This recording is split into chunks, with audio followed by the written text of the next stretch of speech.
ఏప్రిల్కు రాసిన పత్రిక 12వ అధ్యాయం.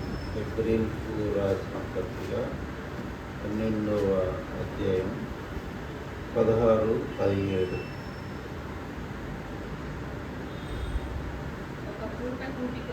ఒక పూట కూటి కొరకు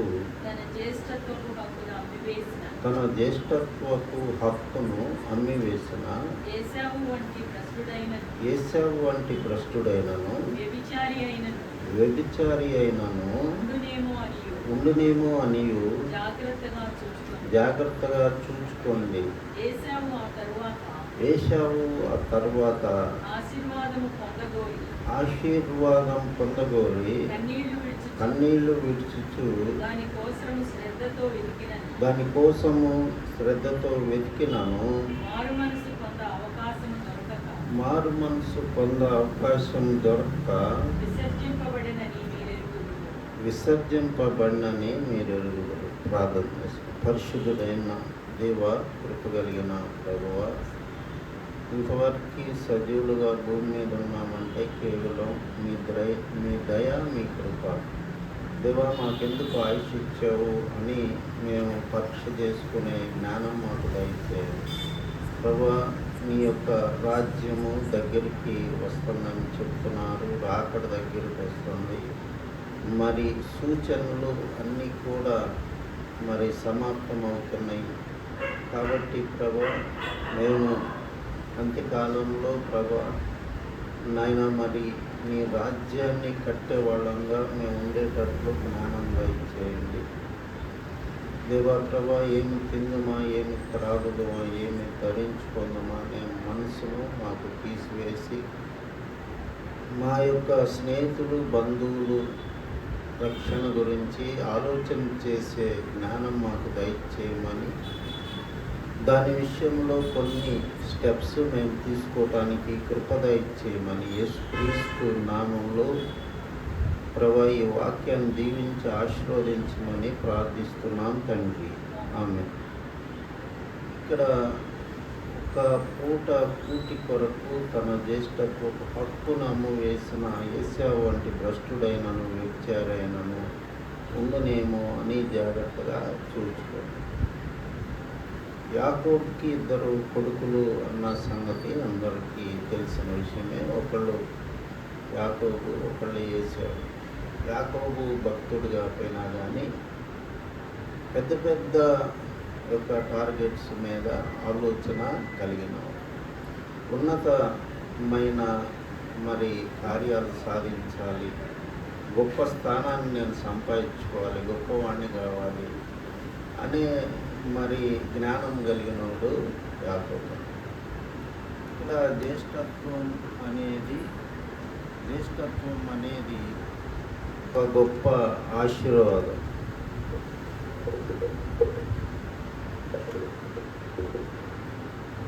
అంటే ఒక జ్యేష్ఠుడు ఆ కుటుంబానికి మూల పురుషుడు అన్నమాట. ఉదాహరణకి ఇర్మియాలో మనం రేకాబీయులు అని చూస్తాం. మా తండ్రి మమ్మల్ని ఏమి ద్రాక్ష తోటలు, ఇల్లు కట్టుకోవద్దని చెప్పాడు, మద్యపానం, ద్రాక్ష రసం తాగొద్దని చెప్పాడు. రేకాబీల వంశం అన్నమాట. అట్లాగే మోయాబీలు, అమ్మోనీయులు. జ్యేష్ఠ కుమారుడు ఎవరుంటే వాళ్ళ పేరు మీద పెద్ద పెద్ద జాతులు ఉన్నట్లు మనం చరిత్రలో చూస్తామన్నమాట. కాబట్టి రూబేనీయులు, తర్వాత మనుష్య గోత్రం వాళ్ళు, తర్వాత యూదా గోత్రం, ఇవన్నీ కూడా ఒక వ్యక్తి పేరున వచ్చిన గోత్రాలు. కాబట్టి కుటుంబంలో ఒక వ్యక్తి ఉన్నాడంటే అతను మరి ఆ కుటుంబానికి శిరస్సు లాంటోడు. ఆ ఆశీర్వాదాలన్నీ కూడా అతని ద్వారానే ఆ కుటుంబాల్లోకి వస్తాయి. శాపాలు వచ్చినా వాళ్ళ ద్వారానే వస్తాయి. నోహు కుమారుల్లో మరి షేము, హాము, యాపేతు అనేవాళ్ళు ముగ్గురిని మనం చూస్తాము. షేము, హాము, యాపేతు. హాము వంశస్థులందరూ కూడా హాము శాపాన్ని పొందుకొని మరి తన కుటుంబాలకన్నింటి మీద శాపాన్ని తెచ్చుకున్నాడు. కాబట్టి ఇక్కడ ఏశావుకి ఉన్న ఆశీర్వాదాన్ని గ్రహించలేకపోయాడు. ఈ యొక్క ఒక్క పూట తిండి అనేది శరీరాశని సూచిస్తాం. అవ్వాదం కూడా మరి ఆ పండు కోసం దాన్ని తినాలనే ఉద్దేశంతో దేవుని నిబంధనని ఉల్లంఘించి ఎంతో కీడు తెచ్చుకున్నారు. దేవుని నిబంధనని ఉల్లంఘించి ఎంతో కీడు తెచ్చుకున్నారు.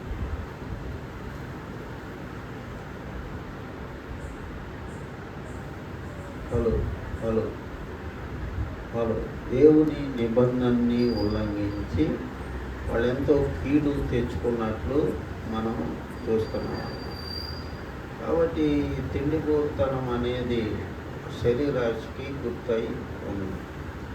ఇక్కడ ఏశావు ఒక్క పూట తిండి కోసం, ఒక పూట తిండి లేకపోతే మనిషి ఏమీ చచ్చిపోవడానికి. కాబట్టి మనం చిన్న చిన్న విషయాల కోసం అబద్ధాలు ఆడతాం, తప్పులు చేస్తాం, లంచాలు తీసుకుంటాం, అనేకమైన అవకతవకలు జరిగిస్తూ ఉంటాం, దేవుని నిబంధనని ఉల్లంఘిస్తూ ఉంటాం. అందుకనే యేసు ప్రభు 6వ అధ్యాయం 31 మత్తయి సువార్తలో ఏమి తిందుమా, ఏమి త్రాగుమా, ఏమి ధరించుకోదుమా అని మీరు చింతింపకూడదు. అన్ని జనులు వీటి విషయమై చింతిస్తారు. మీరు మాత్రం మొదట ఆయన నీతిని, రాజ్యాన్ని వెతకండి, అప్పుడు ఇవన్నీ కూడా మీ తండ్రి వలన అనుగ్రహించాలి. కాబట్టి ఈ మాట మనం నమ్మమన్నా. సింహ పిల్లలు లేమి గలవై ఉండును కానీ మరి దేవుని ఆశ్రయించు వారికి, యెహోవాను ఆశ్రయించు వారికి ఏ మేలు కొదువై ఉండదు. దావీదు మరి అంటాడు 25వ కీర్తన, మరి అది కీర్తన ఇంకో చోట ఏమంటాడంటే 37వ కీర్తన, నేను చిన్నవాడిని అయి ఉంటిని, ఇప్పుడు ముసలివాడిని అయ్యాను. మరి నీతిమంతుల పిల్లలు మరి భిక్షం ఎత్తుకోవటం నేను చూడలేదు అని చెప్తాడన్నమాట. కాబట్టి నీతి అనేది మనల్ని బ్రతికిస్తుంది కానీ మరి ఈ యొక్క శరీరాశలు ఇవన్నీ కూడా మనల్ని బ్రతికించలేవు. మరి మనుషుడు రొట్టె మాత్రము కాదు కానీ దేవుని నోటి నుండి వచ్చే ప్రతి మాట వలన జీవించునని మరి ఆ రోజుల్లో యేసు ప్రభు సాతానుతో చెప్పినట్టు మనం చూస్తాం అన్నమాట. ఒక్కోసారి ఈ షుగర్ పేషెంట్లకి అనేకమైన మోసాలకు గురవుతూ ఉంటారు. కళ్ళు తిరుగుతున్నట్టు, కింద పడుతున్నట్టు ఏముండదు. అది నాకు దాదాపు 15 ఏళ్ళ నుంచి ఉంది కదా, కళ్ళు తిరుగుతున్నట్టు, కింద పడుతున్నట్టు, ఊరక నీరసం వచ్చినట్టు ఉంటుంది. మనం ఏంటంటే ఆ భయం చొప్పున గోడను పట్టుకుంటాం, అంతేగాని అది రియల్ కాదు. కాబట్టి మన జాగ్రత్తలో మనం ఉంటే అది మనల్ని ఏది కూడా ఏం చేయలేదు. ఒక డిసిప్లిన్ అనేది లైఫ్లో అలవాటు చేసుకోవాలి. ఒక జబ్బు దేవుడు ఇచ్చాడంటే అది మన మేలు కోసమే అని మనం గ్రహించాలన్నమాట. దానివల్ల దేవుడికి మనం ఇంకా దగ్గర అవుతాం. కాబట్టి ఇక్కడ ఒక పూటి కోసం ఏశావు తన జ్యేష్ఠత్వాన్ని అమ్ముకొని ఆశీర్వాదాలు పోగొట్టుకున్నాడంటే ఎలాగా పోగొట్టుకున్నాడు?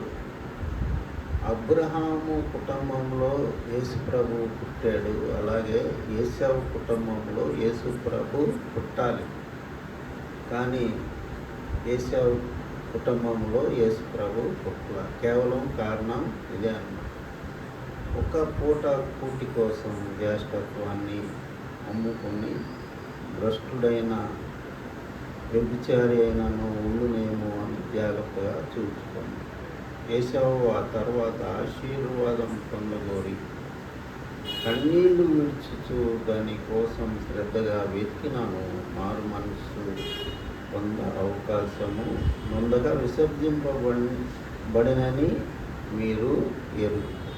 కాబట్టి హెబ్రీ గ్రంథకర్త చెప్తున్నాడు, మన దృష్టి దేని మీద ఉండాలి? ఆశీర్వాదం మీద ఉండాలి, ఆశీర్వాదం ఇచ్చే దేవుడి మీద ఉండాలి. అంతేగాని తాత్కాలికమైన బెనిఫిట్స్ కోసం మన దృష్టి ఉండకూడదు. ఉన్నతమైన వాటి కోసం మనం ఎదురు చూడాలి. దావీదు ఏమంటాడు? నేను ఎక్కలేనంత కొండకి నన్ను ఎక్కించి అంటాడు. అంటే ఏంటి? నా ఉన్నత శిఖరానికి నన్ను తీసుకెళ్ళి అంటాడు. అన్నిట్లో ఆత్మీయ విషయాల్లో మరి ముఖ్యంగా మనం ఉన్నతంగా ఉండటానికి కోరుకున్నప్పుడు శరీర సుఖాలని మనం విస్మరిస్తాం. మోషే గురించి కూడా అదే ఉంటుంది. మోషే పెద్దవాడైనప్పుడు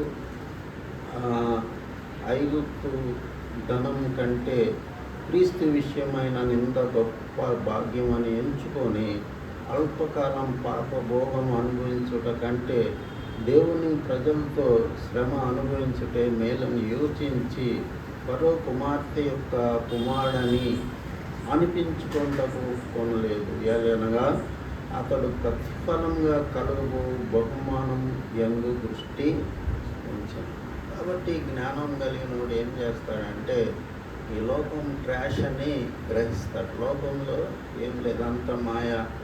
ఏదో చాలామంది మ్యారేజెస్లో వాళ్ళ యొక్క ధనాన్ని, వాళ్ళ యొక్క హంగుని, ఆర్భాటాలని ప్రదర్శిస్తూ ఉంటారు. ఇదివరకు పెద్ద పెద్ద సెలబ్రిటీలని పిలిచేవాళ్ళు పెళ్ళికి, పాట కచేరీ అని అదని. కాబట్టి ఇవన్నీ కూడా ఒక ట్రాష్ లాంటివన్నీ క్రైస్తవుడు మాత్రమే గ్రహించగలడు. లోకంలో ఉన్నదంతా కూడా శరీరాశ, నేత్రాశ, జీవకుడు.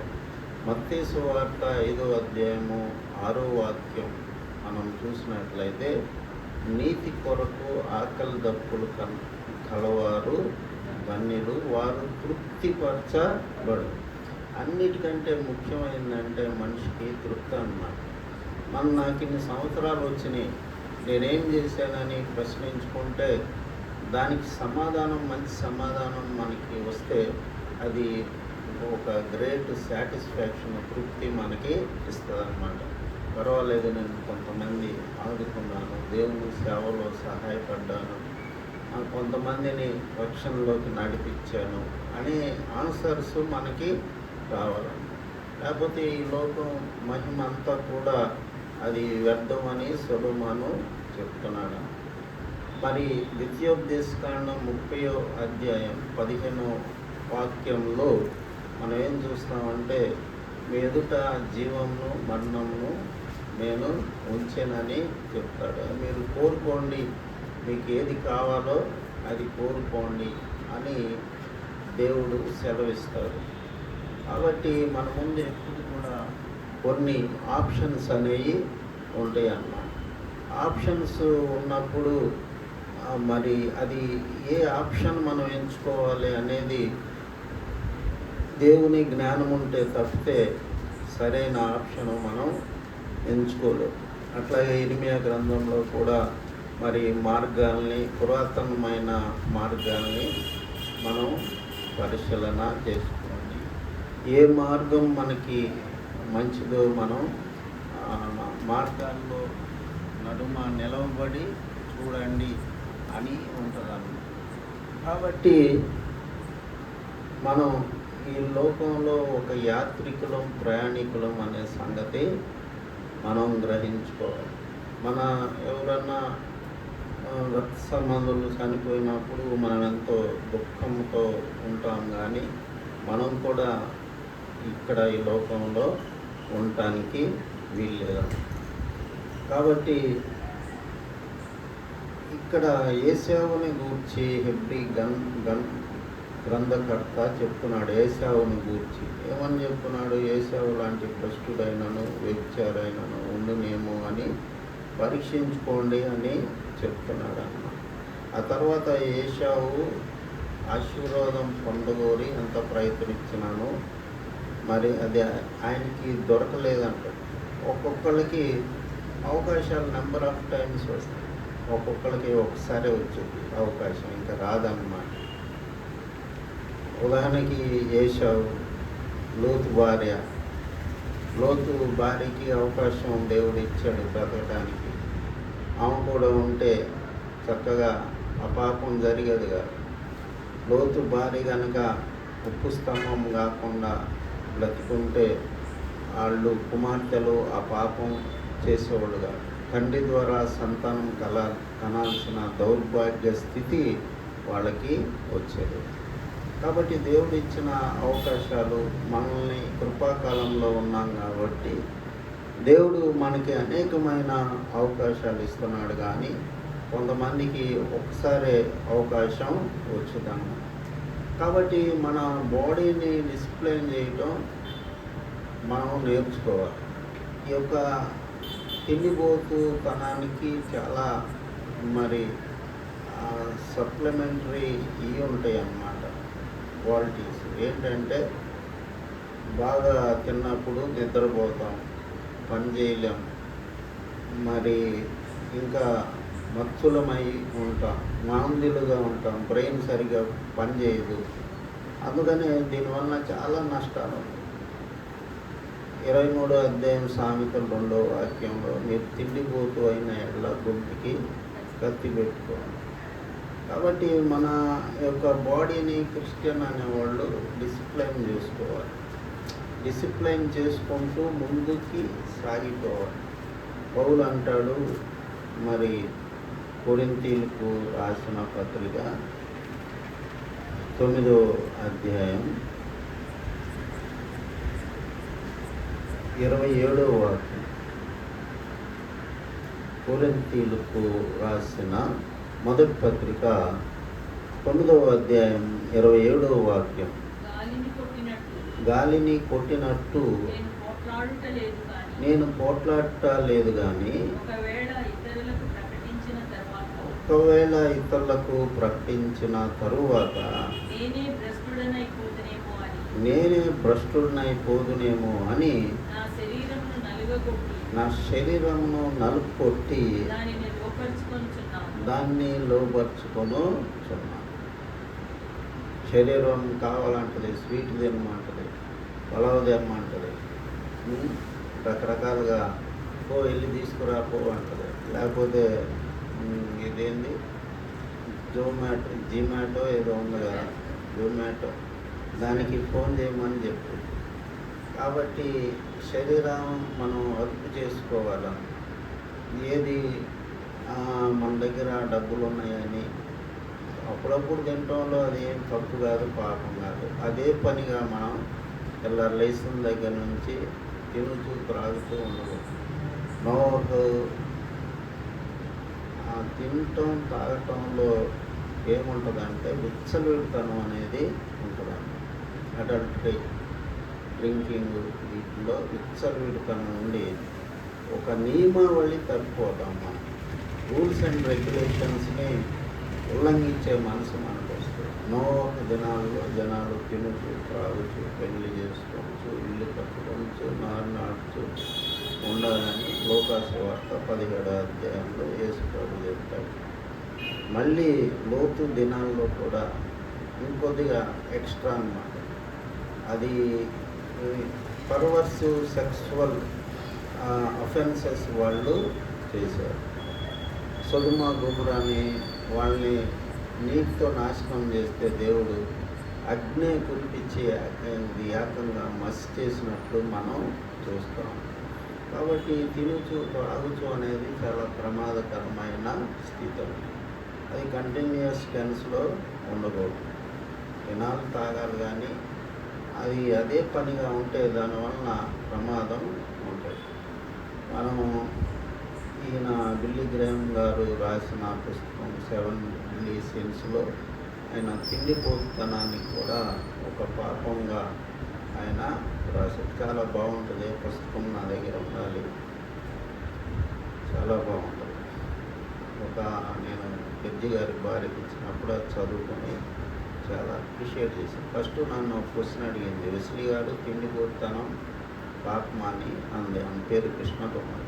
తర్వాత ఆ పుస్తకం చదివి జాగ్రత్తగా పాత పుస్తకం కుట్టి తీసుకొచ్చి ఇచ్చింది. అంటే ఆమె ఎంతో సాటిస్ఫై అయి ఉంటుంది. అది బాగాపోతే దాన్ని పక్కన పడేసి తీసుకొచ్చేదే. కాబట్టి మనం కొన్ని ఏమనుకుంటామంటే అది పాపం కాదనుకుంటాం. పాపం అంటే తాగుబోతులు, వ్యభిచారులు, అర్హంతకులు వీళ్ళే పాపాత్ములు అనుకుంటాం. కానీ దానికంటే గ్రేటర్ సిన్స్ అనేవి ఉన్నాయన్నమాట. ఉదాహరణకి గర్వం అన్నమాట. గర్వం అనేది చాలా గొప్ప పాపం, నెంబర్ 1 పాపం. ఒక భక్తుడు ఏం చెప్తాడంటే, నువ్వేం పాపం చేసినా దానికి మూలం గర్వం అంట. వ్యభిచారం చేసావు, నేను అందగాడిని, నేను అందగత్తెననే కదా వ్యభిచారం చేసింది. దొంగతనం చేసావు, గర్వం అన్నమాట. నేను చేసింది ఎవడు కనిపెట్టలేదు. ఏదన్నా అబద్ధం ఆడు, గర్వం అన్నమాట. నేను అబద్ధం ఆడినా కానీ నాకేం కాదు. కాబట్టి ఏ పాపానికైనా మూలం ఎక్కడి నుంచి వచ్చింది? బీజం గర్వంలో నుంచి వస్తుంది. కానీ 10 కమాండ్మెంట్స్లో మనం అది చూడం. గర్వం చూడం, అసూయ చూడం, లేకపోతే తిండిపోతనం చూడం. ఇవన్నీ చూడపోయినా వీటికి మించిన ప్రమాదకరమైన పాపాలన్నమాట. ఇన్విజిబుల్స్ గ్రేట్ సిన్స్ అయి కంటికి కనపడని గొప్ప పాపాలన్నమాట. అవి దేశాలని, మనుషుల్ని, రాజ్యాలని పతనం చేసే పాపాలు. కాబట్టి సౌలు ఒక్కడు దేవుని మాట అనుకోతే ఏం జరిగింది? రాజ్యం అంతా కూడా యుద్ధంలో చనిపోయి ఫిలిష్తీయులు వచ్చి అర్థం చేశారు.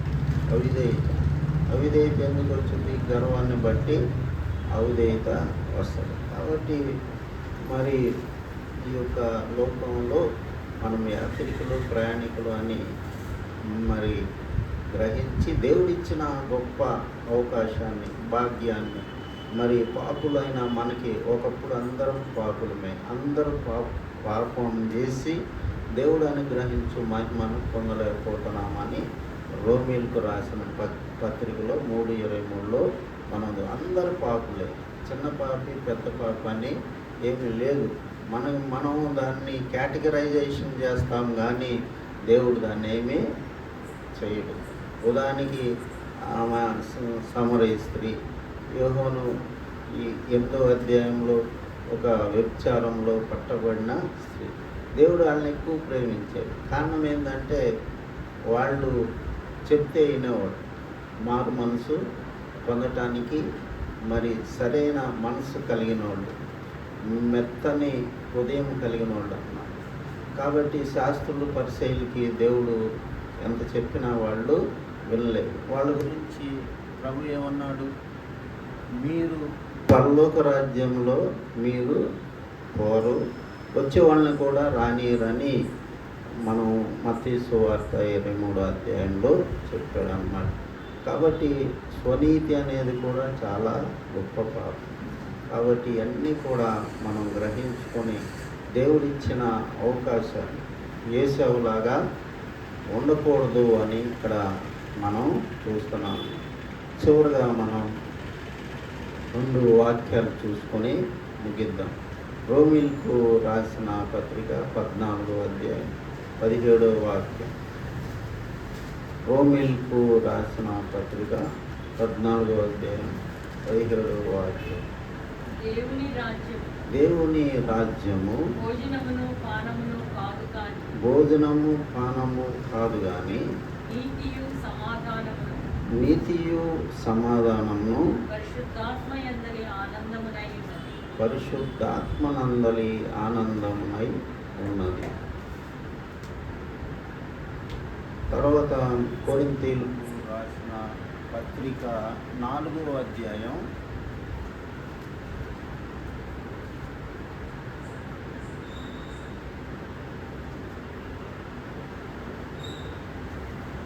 20వ వాక్యం. 4వ అధ్యాయం 20వ వాక్యం. దేవుని రాజ్యము మాటలతో కాదు శక్తితోనే. కాబట్టి మన ముందు దేవుడు గొప్ప బహుమానాన్ని, పాపులైన మనందరినీ ఆయన కరుణించి, ఆయన రక్తమిచ్చి మనల్ని అందరినీ విమోచించి గొప్ప ఇది పెట్టాడు. అయితే ఏశావులాగా మనం డీవియేట్ కాకూడదు మన లైన్ నుంచి అని అక్కడ హెబ్రీ గ్రంథకర్త రాస్తున్నాడు. కాబట్టి ఇవన్నీ కూడా మన హృదయంలో పెట్టుకొని మన భాషల్లో, మాటల్లో అన్నిట్లో కూడా దేవుణ్ణి మహిమపరుస్తూ దేవుడిచ్చిన ఈ అల్పకాల జీవితాన్ని ఆయన కోసం ఉపయోగించినప్పుడు గొప్ప కంటెంట్మెంట్ అనేది మన జీవితంలోకి వస్తుంది. ఆ తృప్తి అనేది మనలోకి వస్తే ఆ మొహంలో అది కనపడుతూ ఉంటుంది, ఆ సంతోషం, ఆనందం. లేకపోతే ఎండిపోయిన చెట్లాగా మన మొహాలు ఉంటాయి ఆ కంటెంట్మెంట్. కాబట్టి మరి మొదటి తిమోతి 6:6లో కూడా మనం చూస్తూ ఉన్నాం. మొదటి తిమోతి 6:6లో కూడా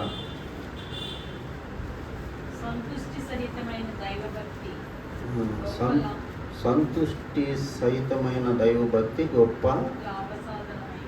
గొప్ప లాభసాధనమై ఉన్నది.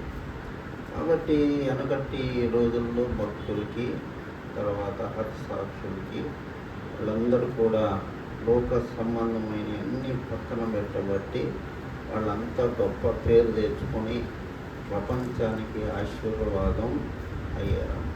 కాబట్టి ఇక్కడ ఒక మాటలో చెప్పాలంటే తిండి బోతులు ఆశీర్వాదాన్ని పొందుకోలేదు.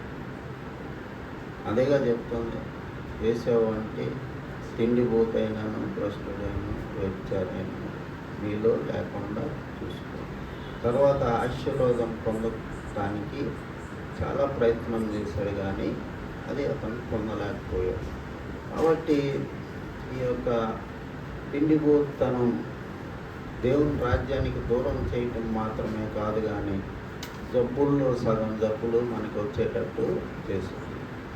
ఉదాహరణకి బీపీ పేషెంట్స్కి ఎందుకు వస్తుంది? ఉప్పుతో ఉన్నాయి, ఎక్కువ తింటే బీపీ వస్తుంది. షుగర్ కూడా ఎక్కువ తింటే షుగర్ తర్వాత బీపీ తర్వాత ఒకదాని తర్వాత ఒకటి. కాబట్టి క్రైస్తవుడు చాలా బ్యాలెన్స్గా తింటూ ఉండాలి, ప్రార్థన చేసుకుంటాం.